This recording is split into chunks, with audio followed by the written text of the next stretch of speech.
Hola, mi nombre es Lady Briceño, soy estudiante de Comunicación Social en la Universidad de Santa María y hoy les hablaré sobre la exposición conceptual, pero hacia un enfoque periodístico. Primero que todo, ¿qué es la exposición conceptual? Es la presentación al lector de un conjunto de ideas propias o ajenas acerca de uno o varios problemas determinados, con el propósito de orientar a dicho lector acerca de los mismos.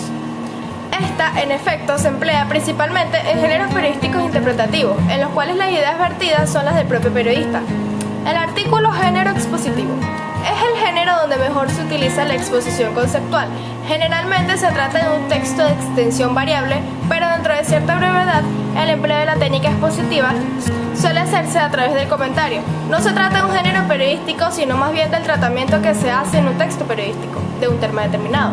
Trabaja sobre hechos más del momento, por lo general sobre hechos que se comentan casi paralelamente con su ocurrencia. Por ello el lector no siempre es suficientemente enterado acerca de los mismos. La técnica expositiva. Puede decirse que la técnica expositiva es de uso general. De hecho, todo el mundo la emplea porque todo el mundo piensa. Pero dentro del periodismo se trata de una especialidad. Se trata en todo caso de una técnica que se fundamenta en la reflexión. De hecho, requiere en el periodista una cultura muy amplia y muy sólida. La técnica expositiva plantea la necesidad de saber muy bien para quién se escribe. Tales características permiten al periodista que utiliza la técnica expositiva una mayor libertad lingüística y sobre todo estilística. De modo que la orientación que busca hay que suministrársela con rapidez y eficacia. Aplicación práctica de la técnica expositiva. El primer paso es la concepción del tema. Esta fase se cumple de muchas maneras. Hay quienes deben buscar el tema. Esto ocurre corrientemente con los columnistas fijos que deben escribir periódicamente cada semana sobre un tema determinado. Frecuentemente el lector no imagina lo tiranizante que resulta este tipo de actividad. La segunda fase, que puede cumplirse inmediatamente después de la primera o de modo no tan inmediato, es la elaboración de las ideas en torno al tema. Viene a ser la etapa de reflexión, es decir, vamos elaborando mentalmente el tema como paso previo a la escritura del texto. Es también posible que una vez concebido el tema, no se pase de inmediato a la redacción del texto, sino que se inicie una fase más o menos prolongada de elaboración subconsciente. La tercera fase sería la esquematización. Una vez escogido el tema y elaborada, al menos en sus lineamientos generales, las principales ideas en torno al mismo, es conveniente que antes de pasar a la fase final, a la escritura del texto, hagamos un esquema de lo que éste ha de contener. Dicho esquema puede ser mental o escrito.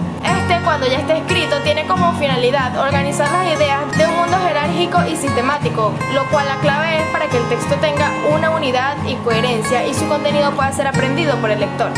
Finalmente, la fase de la ejercitación, marcada la combinación del proceso. Es el momento de redactar el texto.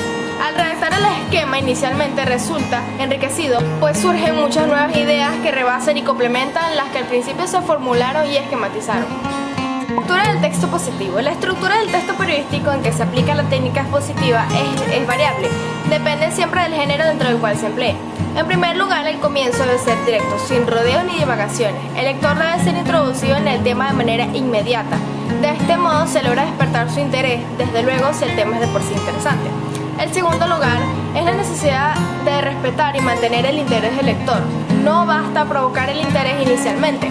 Es preciso también evitar que decaiga o desaparezca. También influye decisivamente el interés inicial del lector, el tipo de lenguaje que utilicemos para empezar. Una vez despertado el interés, es necesario mantenerlo todo el tiempo, tratándose de un interés creciente, dependiendo de diferentes factores. También dentro de la técnica expositiva tiene cabida la matización. Al momento de matizar, la intuición, el buen gusto, el sentido creador, la habilidad nacida de la experiencia serán los mejores guías. Lo importante es no perder de vista el uso de tales recursos. Solo es válido en función del lector de lograr su interés, de provocar su satisfacción. Expositivo. El lenguaje correspondiente a la técnica expositiva debe presentar ciertas características adecuadas a dicha técnica. Debe ser, en primer término, un lenguaje concebido y realizado sin perder de vista los rasgos propios del lector a quien se dirige. En tal sentido, podríamos enumerar siempre el título enunciativo y no taxativo. Debe evitarse el sermonismo. El lenguaje debe ser persuasivo pero no paternalista. Evitar el dirigismo, la imposibilidad, el dogmatismo, ya que el lector rechaza cada vez más las distintas formas de autoritarismo. Es preciso que el lenguaje sea claro. Esto deriva más el carácter periodístico del material que se elabora mediante la técnica expositiva. La exposición de ideas ajenas. Cuando se trata de exponer ideas ajenas, la situación cambia radicalmente. En este caso, todo sería más sencillo, seguramente, si se tratase de transcribir literalmente las palabras del expositor, bien se trate de una reseña o de una entrevista.